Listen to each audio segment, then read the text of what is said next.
कार्रवाई में 9 terrorist camps को टारगेट किया गया और पूरी तरह से इसे बर्बाद किया गया।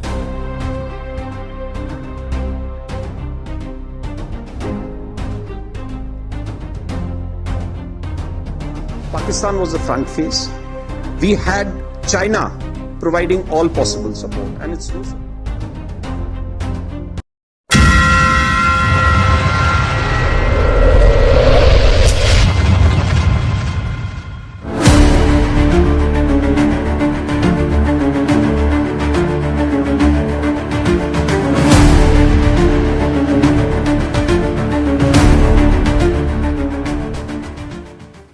नमस्कार दोस्तों, द रियल स्टोरी में आपका एक बार फिर से स्वागत है।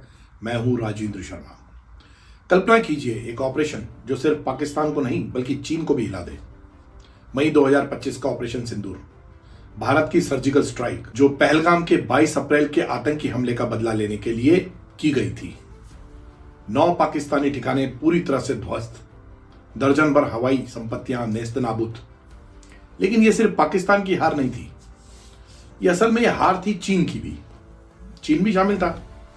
ऐसा क्यों है हम बताते हैं, देखिए आपको। क्योंकि बीजिंग ने पाक को रियल टाइम इंटेलिजेंस मुहैया कराया था, ये सब जानते हैं। लेकिन जीपीएस लीक ने यह सब उजागर कर दिया। अब चीन डर गया है, उसने अपनी सुरक्षा को कई गुना बढ़ाने की शुरुआत कर दी है, पूरा रिवैम्प कर दिया है। या कहें कि चीन अपनी सुरक्षा प्रणाली में आमूलचूल बदलाव कर रहा है। कैसे कर रहा है, आइए जानते हैं। सैन्य सुविधाओं की सुरक्षा को नया कवच दिया गया है, साथ ही जीपीएस लीक प्लग करने के सख्त नियम बनाए गए हैं। तो ये सब जो कर रहा है सुरक्षा के नाम पर, तो क्या ये भारत और अमेरिका को निशाना बना रहा है? एक सवाल तो ये है। आज हम सब रहस्यों की परतों को खोलेंगे, तो आप तैयार रहिए। बात करते हैं बीजिंग की इस घबराहट के पीछे की वजह क्या है। ऑपरेशन सिंदूर के बाद चीन में डर क्यों है? तो दोस्तों, सबसे पहले समझिए ऑपरेशन सिंदूर का जादू, या कहें चीन के लिए खतरा। 7 मई 2025 की आधी रात भारत ने मिसाइल और एयर स्ट्राइक्स लॉन्च किए। पाक अधिकृत कश्मीर और पंजाब प्रांत के 9 ठिकाने, जैश ए मोहम्मद और लश्कर तैयबा के कैंप सब धूल में मिला दिए। बिल्कुल एकदम सटीक निशानेबाजी की। भारत का दावा था कि सिर्फ आतंकी इंफ्रास्ट्रक्चर उड़ाए गए, कोई सिविलियन हानि नहीं हुई। और यह सच बात भी थी, क्योंकि ऐसा पहले से सोच समझकर किया गया था कि हम ऐसा ही करेंगे, आम जनता के बीच में बम नहीं फेंकेंगे। लेकिन पाक जो है वो चीखने चिल्लाने लगा। उसने मस्जिदों पर हमले हो गए और उस तरह तरह के आरोप लगाए, जिसमें 31 नागरिक मारे गए हैं और भी बहुत कुछ हुआ है। लेकिन चीन का क्या हुआ? वो तो पाक को लाइव डेटा दे रहा था। मतलब पाक को भारतीय डिप्लॉयमेंट की रियल टाइम खुफिया जानकारी दी जा रही थी, एक एक सेकेंड की, एक एक मिनट की। भारतीय सेना के lieutenant general Rahul R Singh ने खुलासा किया कि डीजीएमओ टॉक्स के दौरान पाक को चीन से लाइव इनपुट मिल रहे थे। When the DGMO level talks were going on, Pakistan actually was mentioning that we know that your such and such important sort of vector is primed and it is ready for action. I would request you to perhaps, pull it back. So he was getting live inputs as far as from China. वे जानते थे कि हमारा कौन सा weapon primed है, लेकिन भारत ने जबरदस्त काउंटर किया। 10 मई को पाक के 12 aircraft, airbase, radar, commando post सब नेस्तनाबूद कर दिया। जितनी कमांड पोस्ट थी वो भी धूल धूलसित कर दी। लेकिन अफवाहें उल्टी चली। झूठा दावा किया गया कि पाक के चाइना में बने J-10 फाइटर ने भारत के राफेल गिरा दिए। सैटेलाइट इमेजेस से सभी दावे धैर्य के धरे रह गए। असल में ऑपरेशन सिंदूर ने पाक चीन एक्सिस को पूरी तरह से एक्सपोज कर दिया। कहता है जो ये मिलके कर रहे थे, रियल टाइम डेटा कर रहे थे, ये सब पूरी तरह से एक्सपोज हो गया। अब चीन की घबराहट देखने लायक थी। जाहिर तौर पर ऑपरेशन के ठीक एक हफ्ते बाद 20 मई को चीन ने सेंट्रल मिलिट्री कमीशन कमेटी, ये कमेटी पाक के डिफेंस एस्टेब्लिशमेंट की स्टडी करने के लिए बनी थी।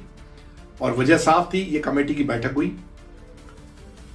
इसके पीछे ये वजह थी क्योंकि ऑपरेशन सिंदूर ने दिखा दिया था कि प्रिसीजन स्ट्राइक्स के लिए जीपीएस कोऑर्डिनेट्स ही काफी है, ये उसकी चाबी है। अगर कोऑर्डिनेट सही है तो प्रिसीजन स्ट्राइक सटीक स्ट्राइक होती है। पाक के ठिकानों पर भारत के मिसाइल्स ने सटीक निशाना लगाया था और ये निशाना ऐसा साधा तो बिल्कुल सही लगा क्योंकि कोऑर्डिनेट्स लीक हो चुके थे। अब चीन सतर्क हो चुका था। 25 मई तक चीन ने अपने फोर्स प्रोटेक्शन मैनुअल को अपडेट कर दिया। अब सुरक्षा बढ़ा रहा है वो।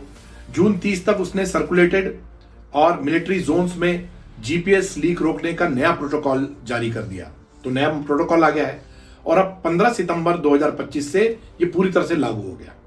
Regulations on the protection of important military industrial facilities. ये कोई मामूली कागज नहीं था। ये कागज उन्होंने जो जारी किया था उसे खुद राष्ट्रपति शी जिनपिंग ने साइन किया था। तो अब आप सोच सकते हैं कि चीन ने सुरक्षा को किस तरह से एनहांस किया।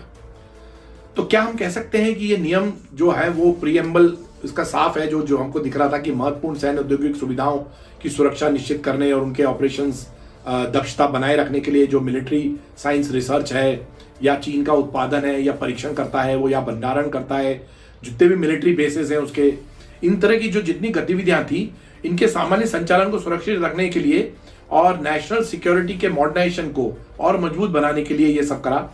ये नियम चीन के नेशनल डिफेंस लॉ और मिलिट्री इंस्टॉलेशंस प्रोटेक्शन लॉ पर आधारित थे, तो उन्होंने इसको मजबूत दिया, सुरक्षा को और कड़ा बना दिया।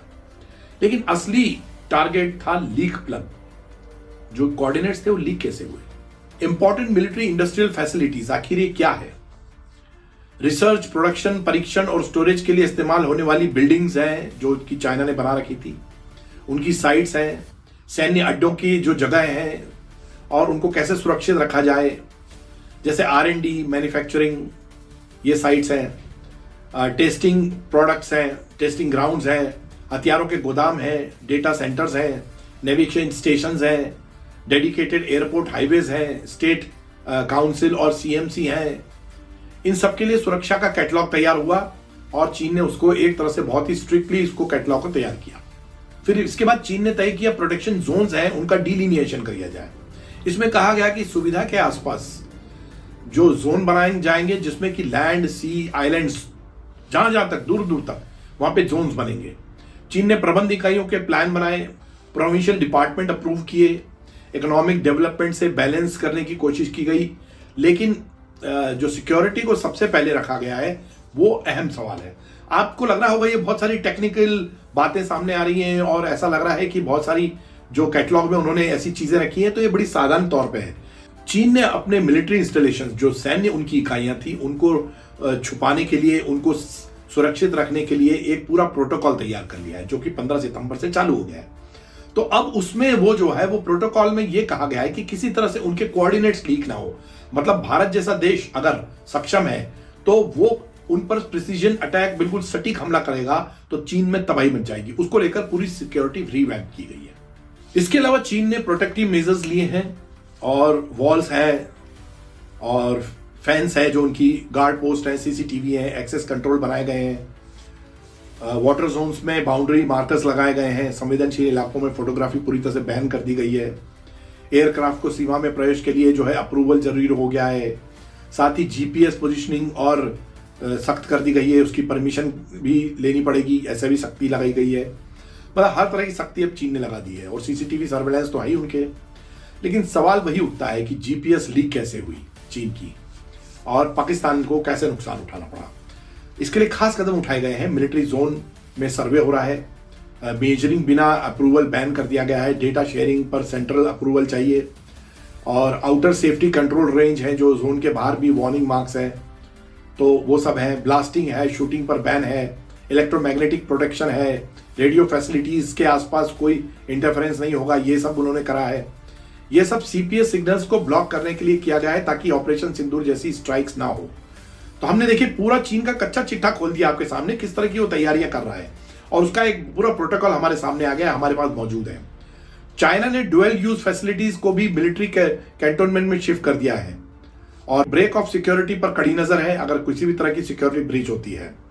डबल एग्जीक्यूशन जो है, हर सुरक्षा पर डबल चेकिंग है। मैनेजिंग इकाई को पूरी तरह से जिम्मेदारी दी गई है, जो यूनिट्स हैं उनको पूरी तरह से जिम्मेदार बना दिया गया है। Training, emergency drill, risk assessment वगैरह किए जा रहे हैं, आम जनता को भी सिखाया जा रहा है। इसके लिए लोकल गवर्नेंस को प्लान्स बनाने के लिए बोला है कि जनता को सिखाओ किस तरह से वो ड्रिल्स करो। दोस्तों ये नियम सिर्फ कागजी नहीं है, USA और भारत को चेतावनी के तौर पर इन्हें देखा जा रहा है। मतलब दोनों देशों को चेतावनी दी जा रही है, ऐसा माना जा रहा है। ऑपरेशन सिंदूर ने दिखा दिया है कि GPS लीक से जो प्रिसीजन स्ट्राइक्स पॉसिबल है और पाकिस्तान के 12 एयरक्राफ्ट हैं उसमें रडार साइट्स ध्वस्त हुई हैं। तो ये सब चीनी सिस्टम फेल हो गया उसके सामने। चीन का डेटा जो है शेयरिंग फेल हो गया है और अब बीजिंग अलर्ट मोड पर है। अब हर कीमत पर इंटेलिजेंस जो है वो थ्रेट्स से बचाव किया जा रहा है। अनऑथराइज एंट्री के खिलाफ बड़े कानून बना लिए गए। पब्लिक सिक्योरिटी पनिशमेंट का प्रावधान किया गया है। स्पाइंग यानी जासूसी पर कड़ी नजर है, उसके लिए सजा भी है। और एस्कॉर्ट सिक्योरिटी की भी जांच हो रही है, क्रिमिनल्स पर नजर रखी जा रही है और न जाने क्या क्या तरीके अपनाए जा रहे हैं, मतलब इसको सब तरह के अपनाए जा रहे हैं। सिक्योरिटी ब्रीच को लेकर जो है बहुत सख्त कानून तो बने ही हैं। चीन ने उसको पूरी तरह से रिवैम्प किया ही है और उसमें जेल तक की सजा भी है। अगर एक आम नागरिक जरा सा भी ब्रीच करता है तो जेल से भी हो सकती है। फाइन जो है वो 30,000 युआन तक का फाइन रख दिया गया है कि आपको ये चुकाना पड़ेगा। और मैनेजिंग एंटिटी फेल होती है तो अलग से प्रावधान है कि उसके लिए एक अल्टरनेट, मतलब हर सुरक्षा के लिए एक कवर रखा हुआ है। तो कुल मिलाकर चीन का फोकस है आधुनिकीकरण, मतलब मॉडर्नाइजेशन। मेड इन चाइना 2025 को बूस्ट किया जा रहा है कि हर चीज चाइना में मैन्युफैक्चर हो ताकि पैसा बाहर ना जाए। लेकिन सेफ्टी फर्स्ट कंसर्न है, ये सब जगह बोला गया है। लोकल गवर्नमेंट्स को national defence education risk control बताया जा रहा है। क्या ये LAC पर तनाव बढ़ाएगा जो भारत और चाइना की सीमा है, या पाक चीन एक्सिस को मजबूत करेगा? रक्षा मंत्री राजनाथ सिंह ने कहा है कि ऑपरेशन सिंदूर ने दुनिया को संदेश दे दिया है कि भारत कहीं भी कभी भी स्ट्राइक कर सकता है, हमसे बच के रहें, हमारे को छेड़े ना। Air chief marshal AP Singh ने भी खुलासा किया है कि भारत ने पाक के 5 फाइटर जेट्स और एक बड़ा एयरक्राफ्ट गिराया है। ये तो लगातार खबरें आ रही हैं और इसके वीडियोस भी हैं। तो दोस्तों, ऑपरेशन सिंदूर ने न सिर्फ पाक को झुकाया बल्कि चाइना को भी आईना दिखाया है। GPS लीक प्लग वगैरह जो सैन्य सुविधाओं का जो कवच है वो किस तरह से लूज हुआ उसका पाकिस्तान में। ये नियम राष्ट्रीय रक्षा का नया अध्याय है और ये नया चैप्टर खुल गया है सभी जगह, हर देशों में। सवाल ये है कि क्या ये भारत अमेरिका को टारगेट करके चीन ने सुरक्षा कानून बनाए हैं या फिर डिफेंस के लिए, अपने खुद की डिफेंस के लिए बनाए हैं? हाईकमान अलर्ट है लेकिन भारत भी तैयार है। तो दोस्तों, ऑपरेशन सिंदूर ने भारत को ताकत दी, लेकिन चीन के ये नियम क्या भारत और दुनिया को हिला पाएंगे? नए नियम से वो किस तरह से अपना बचाव करेगा या अटैक भी करेगा? क्या LAC पर तनाव होगा? क्वाड को मजबूती मिलेगी? CPEC जो है पाकिस्तान में बना रहा है जो चाइना, उस पर जोखिम बढ़ा होगा, जोखिम बढ़ेगा। वैश्विक संतुलन जो है बदल रहा है। और लेकिन सवाल ये भी है कि क्या ये जंग की शुरुआत भी है? चाइना ने इस तरह से किया है। और सबसे बड़ी बात है कि जो अमेरिका है वो चाह रहा है कि बारवान जो है उसको अफगानिस्तान में बेस मिल जाए, जो कि चाइना के न्यूक्लियर एयर बेस से सिर्फ 1 घंटे का रास्ता है। तो क्या आप जान सकते हैं कि ये एक तरह से ग्लोबली एक संघर्ष को बढ़ावा देगा कि अमेरिका उस जगह जाना चाहता है कि जहां चीन अपने न्यूक्लियर टेस्ट कंडक्ट करता है। इन सब चीजों पर नजर चाइना ने रखी है और चाइना उसी तरह की तैयारी कर रहा है। तो ये बड़ा है और हमने उनकी विक्ट्री परेड में भी देखा था कि किस तरह से चाइना ने नए रडार्स और नया सिस्टम डेवलप किया है, अटैक का भी किया है और अपने आप के डिफेंस का भी किया है। तो ये सब चीजें, और इन पर हम सिलसिलेवार खबरें भी बनाएंगे कि आने वाले दिनों में चाइना ने जो जो अपने हथियार बनाए हैं उनका कितना इम्पैक्ट है और भारत के पास जो हथियार हैं और जो डिफेंस सिस्टम है वो उसके कंपैरिजन में कहां ठहरते हैं, ये सब हम बताएंगे। तो आप इतना जरूर समझ लीजिए कि ऑपरेशन सिंदूर ने चाइना को बुरी तरह से डरा दिया है कि जितने भी प्रिसीजन सटीक अटैक हुए थे पाकिस्तान पे, उसमें चाइना की जितना सिस्टम उस समय लगा था वो पूरी तरह से फेल हो गया है। तो चाइना को यह डर लग रहा है कि जब उसका सिस्टम पाकिस्तान में फेल हो चुका है तो उसके खुद के लिए उसको अलग से तैयारी करनी चाहिए। और इसी को सोच के चाइना ने अपनी सुरक्षा, अपनी सिक्योरिटी रिवैम्प की है। ऐसा माना जा रहा है कि ये पूरा सिक्योरिटी का सिस्टम एक तरह से ओवरहॉल किया है।